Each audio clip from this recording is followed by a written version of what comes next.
L'histoire semble se répéter chaque fois que le Vert et Or met les pieds au septum de l'Université de Montréal. Comme c'en est maintenant devenu une habitude, les Carabins l'ont emporté à la toute dernière minute, au terme d'un match enlevant, cette fois par la marque de 33-29, jeudi soir dans la métropole.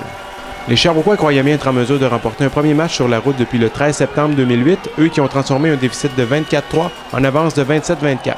Simon Charbonneau-Campos, Jean-Christophe Beaulieu et Alexandre Poirier, sur un jeu incroyable, ont tour à tour déjoué la défensive des Carabins, donnant une douche d'eau froide aux 5100 spectateurs. Mais le porteur de ballon Vincent Pelletier-Bouchard a redonné l'avance aux siens avec un peu plus de 2 minutes à jouer au quatrième quart, en marquant sur une course de 2 verges.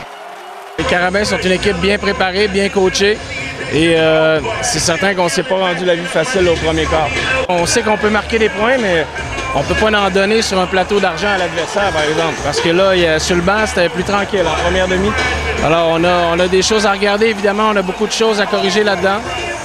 Dans la défaite, le receveur de passe Alexandre Poirier a connu un excellent match, captant 11 passes pour des gains de 153 verges et un touché des plus spectaculaires.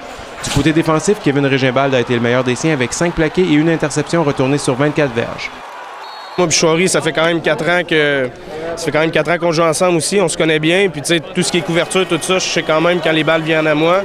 C'est quand même quelqu'un aussi, Chouari c'est quelqu'un de très focus aussi, puis toutes les couvertures, dès qu'il voit l'erreur de la défensive, mais il prend la chance, il frappe. Mais ça a donné comme ça, je pense, aujourd'hui, parce que tous les receveurs, je crois qu'ils peuvent recevoir la balle. Les Sherbrookeois auront l'occasion de se reprendre le 11 septembre prochain, alors qu'ils accueilleront le Rouge et Or de l'Université Laval au stade de l'Université de Sherbrooke. Le tout à 19h. Pascal Morin, Vert et Or Télé.